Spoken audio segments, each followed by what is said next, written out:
on behalf of the Institute for Leadership and Strategic Foresight. Welcome to So You Want to Be the Chief, a podcast for leaders. This young man who I'm about to introduce you to, and I met up at our National Character and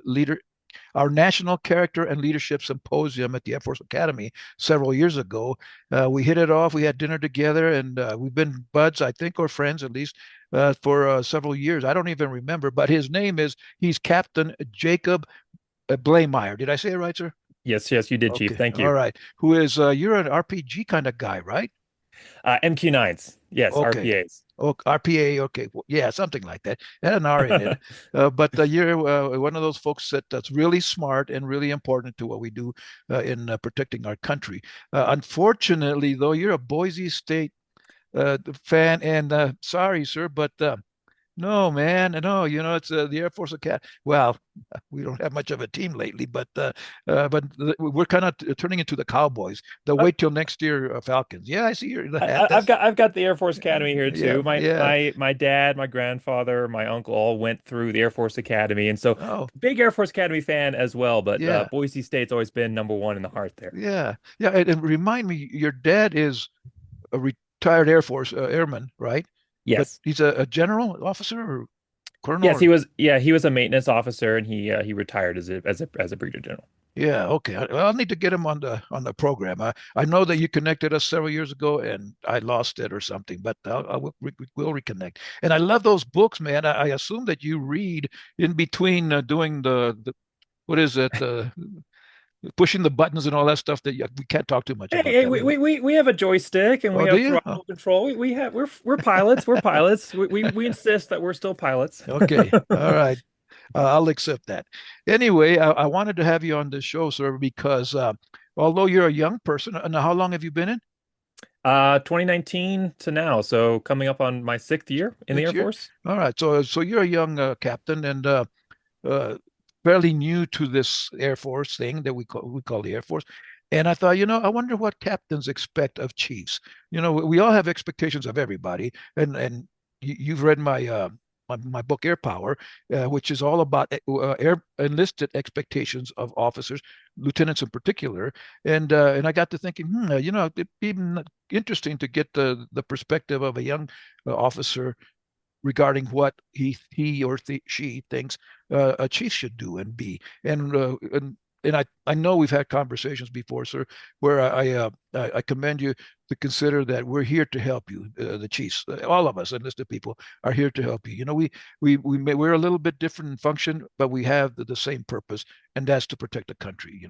And so anyway, and again, I know I sent you some information about the Chiefs that I don't know if you ever read the Chief book because I'm not sure that you need it yet. But do you have a lot of experience around? Do you have Chiefs around? I know there are some enlisted pilots, but are there a lot of them now? Depends on the squadron that you've in. A lot of times, because of our career field, we don't have as many airmen that have gone up all the way through the ranks and made it to the chief role. So a lot of times, the SEL role will be filled by a chief select or by a senior, in very rare cases, sometimes also by a master sergeant, something like that.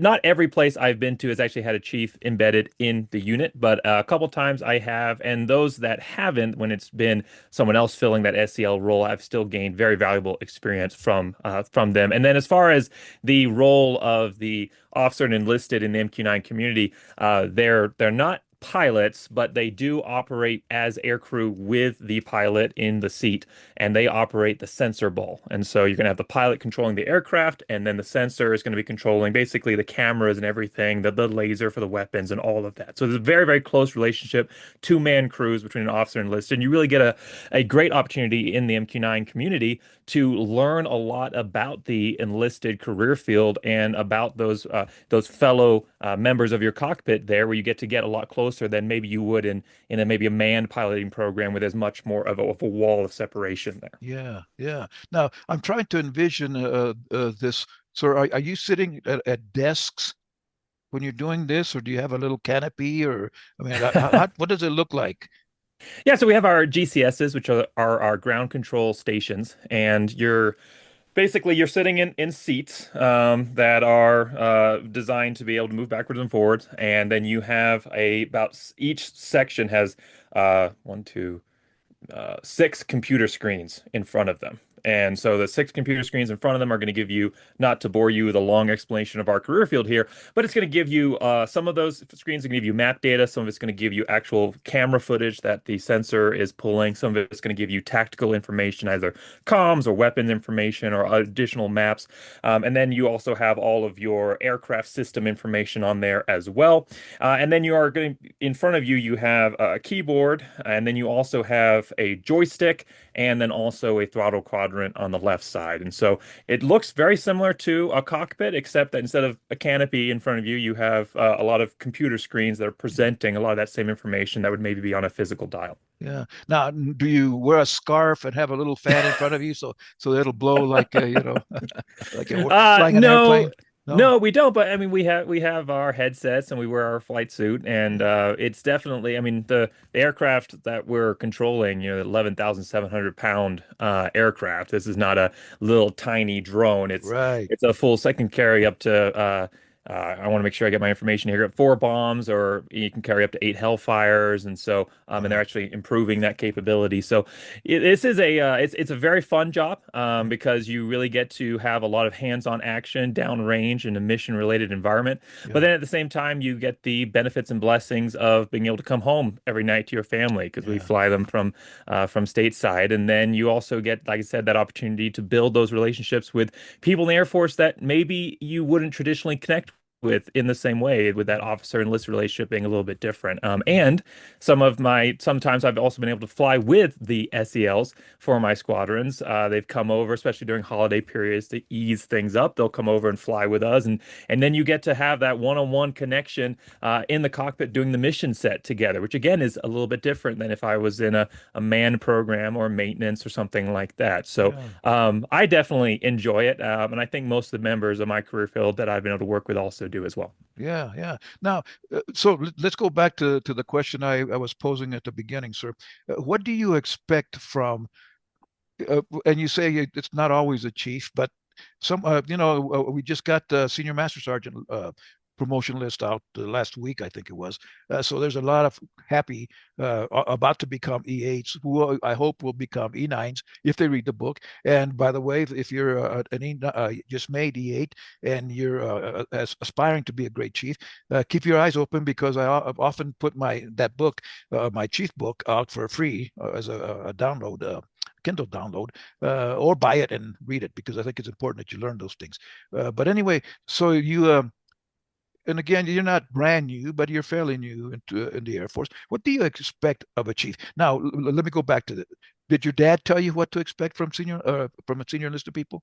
Yes, he did as well. Yeah. My dad, like I said, career maintenance officer, and so a little bit of a different relationship there. And that's what I grew up in as a military brat, and that's the relationship that I was used to between officer and enlisted.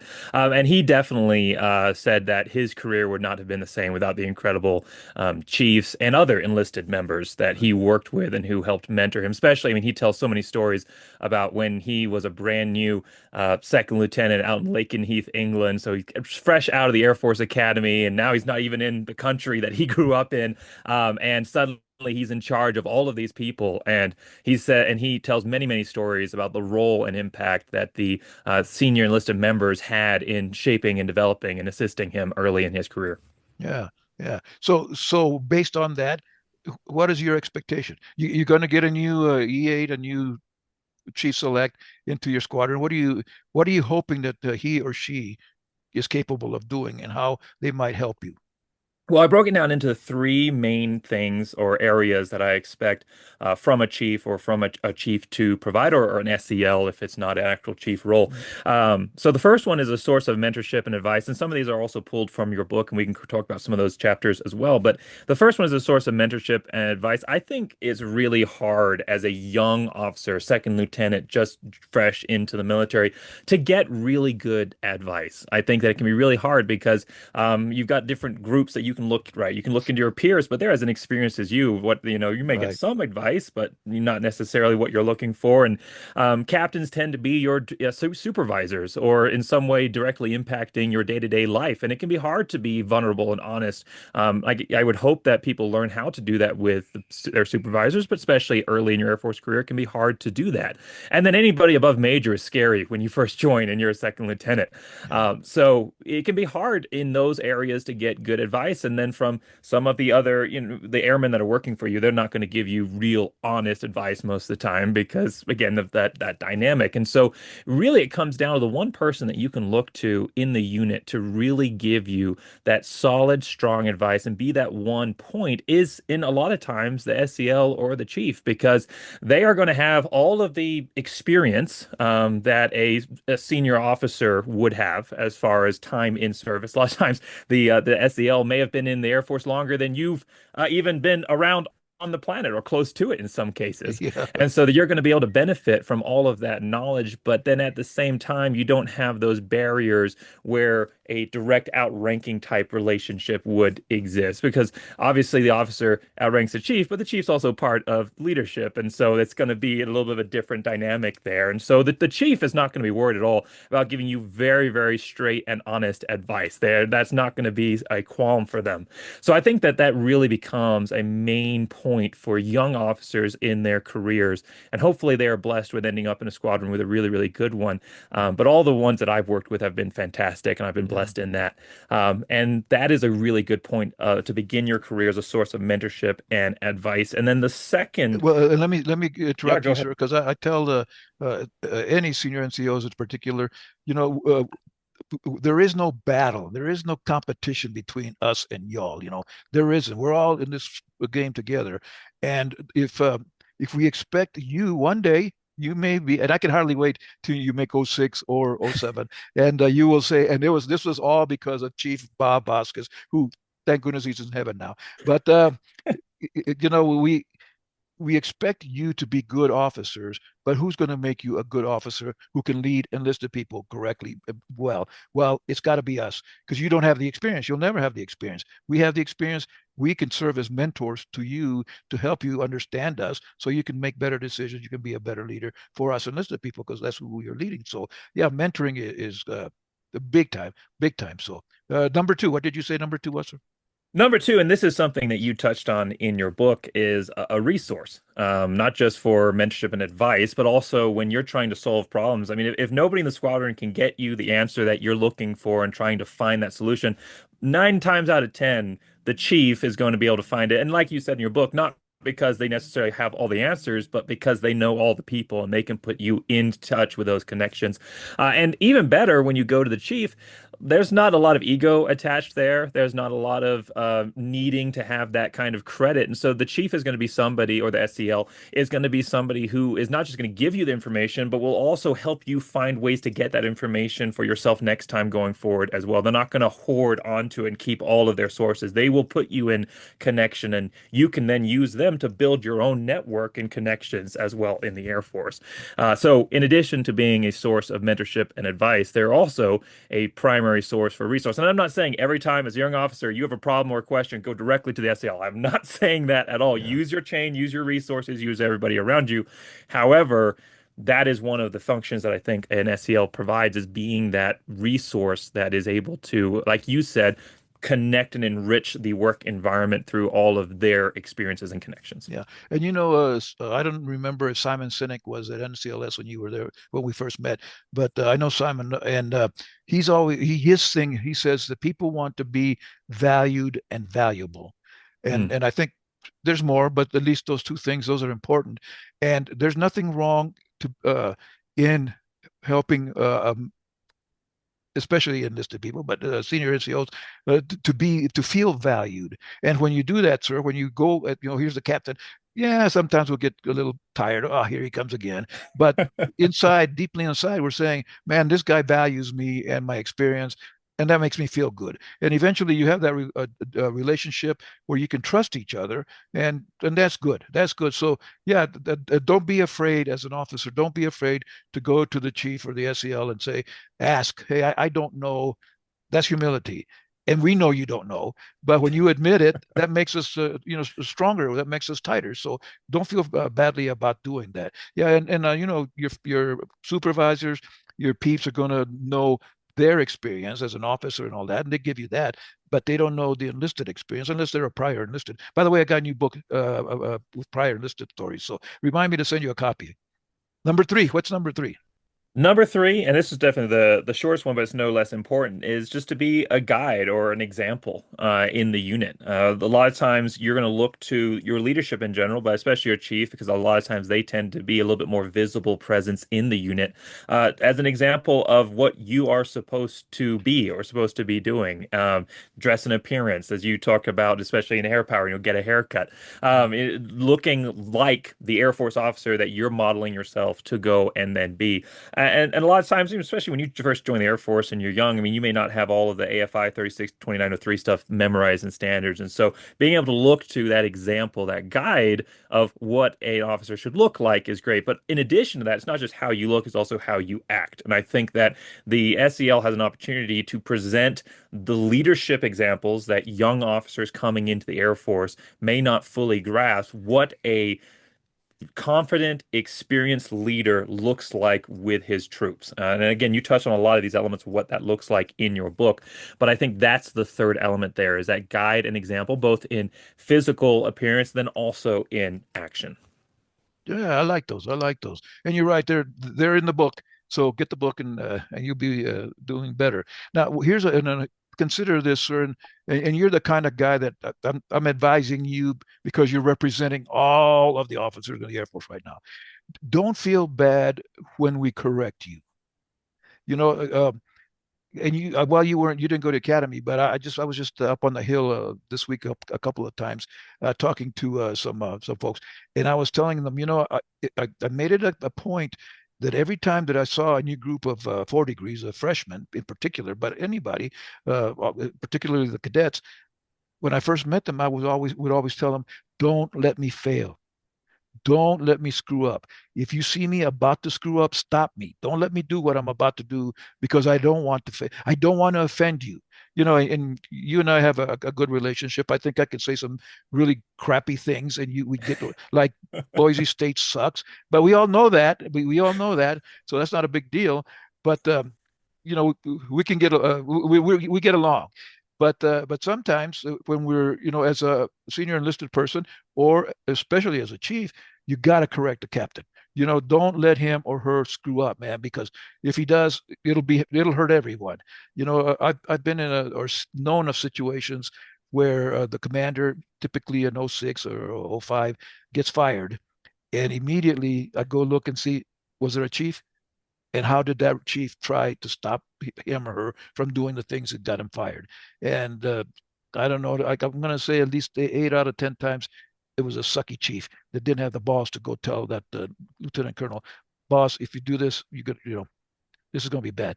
I had one of my favorite mentors, Chief Gwaltney, told me, if you want to be an effective chief, you got to be willing to get your butt chewed at least once a week. And he was right. At first I didn't understand until I took some positions that working with generals or colonels, and he was right. I had to go in there and go toe to toe with my boss and tell him or her, this is not good. This is not right. It hurt sometimes, and I mean I got fired 3 or 4 times, but I got rehired anyway. But we have to do that. We owe that to our Air Force and to you, sir. So for any officers, I hope there's some officers listening. Don't take it personally. Well, do take it personally because it's all personal. But we're trying to help you. We're not trying to hurt you. And I mean, you have 2 kids, I think, 2 children, right? I do, Yeah, yes. and you're getting to the point where you're going to have to understand that sometimes you got to keep them from doing what they shouldn't do, and it hurts because you don't want to, offend them. Not so much offend them. You don't want to hurt their feelings or anything. You got to do it because it's the right thing to do. So, Well, and it's better to be corrected by the SEL than by the commander. And hopefully you're being yes, corrected by your own fellow peers, lieutenants, and everything right. before that. But again, if the senior enlisted member is taking the time out of their day to correct you on something, you better really listen up and make sure that you are fixing that issue because they know what they're talking about there, Mhm. and they're not trying to show how much better they are than you, or show that they, or try and do some kind of power dynamic. They're trying to make the unit better, and that's the chief's goal. That's the chief's job, is to be that focal point in the unit between, like you said in your book, between the commander and between the enlisted members, and then also as a representative there, speaking to the officers. And so the chief is the center there of the unit, and so their job is to make the unit better. And if they're addressing you, you need to be listening up for sure. Right, right.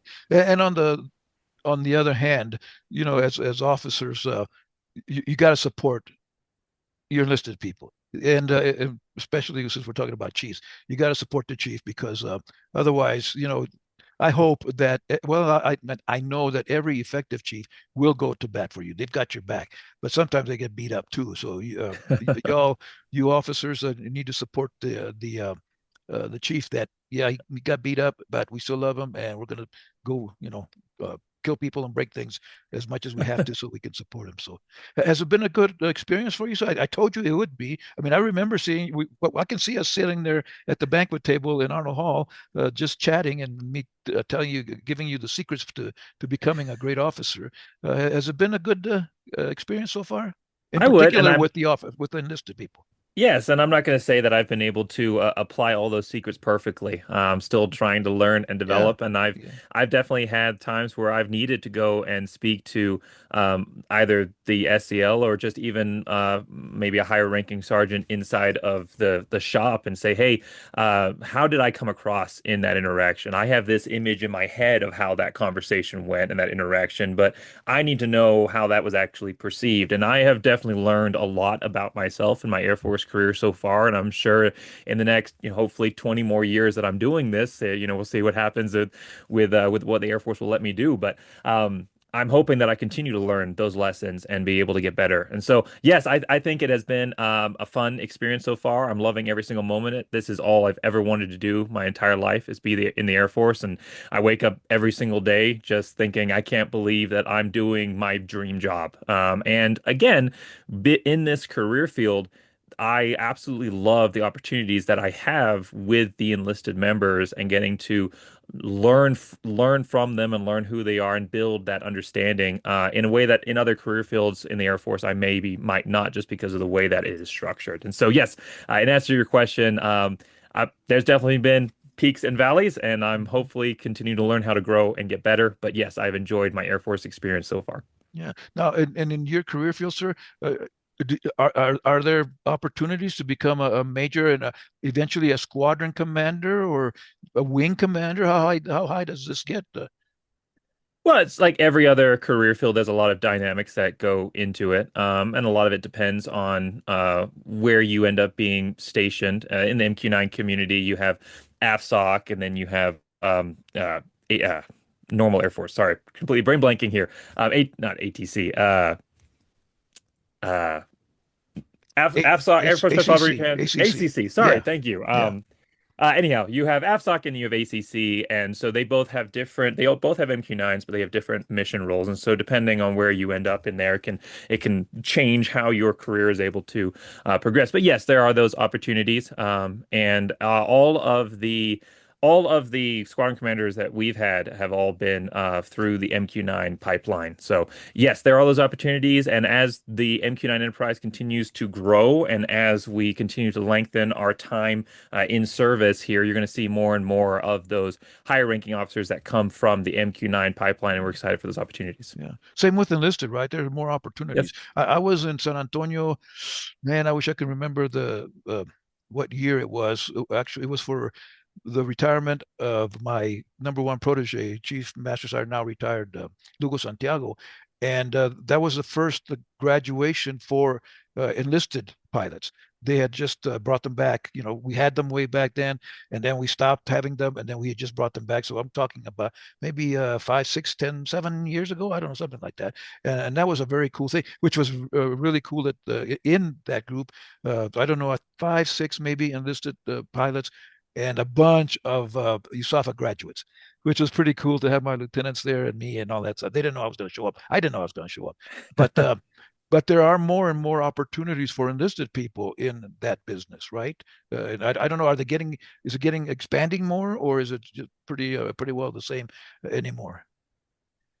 Well, it's tough for me to speak directly to the enlisted perspective there within the career field. I know with conversations with them that it kind of ebbs and flows. Sometimes there's a lot of staff slots available, and sometimes there's not. I think that recently there's been less available, but I think that's Air Force wide. It's been a little bit harder. So I'm not sure if that's specific to our MQ-9 community or not.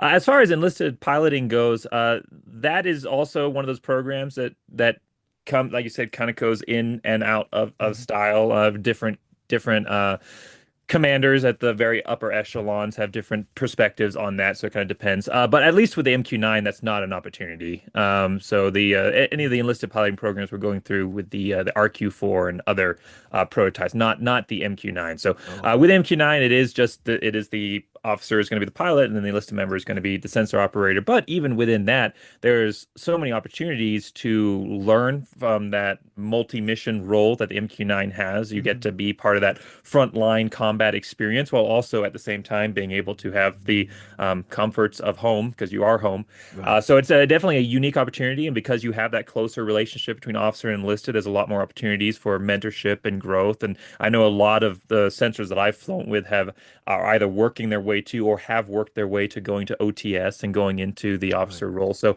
I think that, yes, I think every career field has their different opportunities, and I think that the MQ-9 one does offer some unique ones for the enlisted. Yeah. Okay.